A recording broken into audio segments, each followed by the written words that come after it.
Allora, con Federica. E Costanza? Costanza del team Liguria, reduce stamattina da una sconfitta, vero? Sì, sì. Contro? La Puglia. Com'è andata?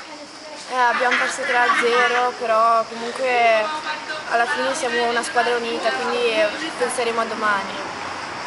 Sì, giusto.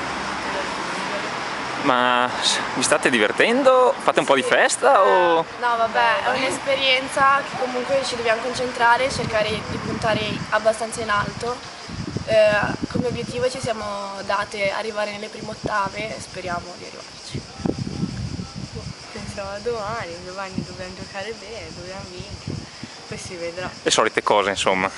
Contro chi siete domani? Il Veneto e l'Alto Adige. Il Veneto è tosta, eh? Sì, sì. Dobbiamo almeno riuscire a strappare un 7 per prendere un po' di punti. Che ruolo siete? Centrale, banda. Vi piacciono i vostri ruoli? Sì, sì. Sicure? Sì, abbastanza. Preferiresti essere il palleggiatore? A volte sì, però il palleggio fa, cioè, non schiaccia, a me piace schiacciare comunque, essendo centro. E tu? Banda mi piace. Sei tranquilla? Cosa vi sta piacendo di più di questa trasferta, chiamiamola così? Forse l'unione di gruppo, perché comunque siamo una bella squadra e vinciamo e perdiamo sempre insieme e se una è giù di morale c'è sempre l'altro da aiutare, quindi io mi sono trovata bene anche come gruppo e In più comunque è anche ben organizzato.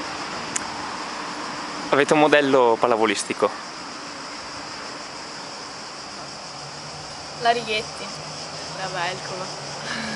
Al maschile ti fate qualche giocatore veloce in particolare? O... No, io no, mi piace di più la femminile perché è più continuata come partita.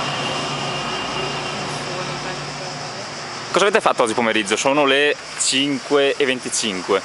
Abbiamo finito di mangiare alle 2:30 e poi ci siamo riposati. Tra poco alle 6 ci dobbiamo vedere giù, però non sappiamo cosa ci fanno fare. Serata sorpresa, insomma. Sì. Volete fare un saluto particolare a chi vi vedrà, ahimè, ai voi, scherzo ovviamente, sui canali Facebook e Twitter? No, non salutiamoli, sono antipatici, giusto, bravo. Tutta la Liguria. Facciamo un saluto alla Liguria. Ciao.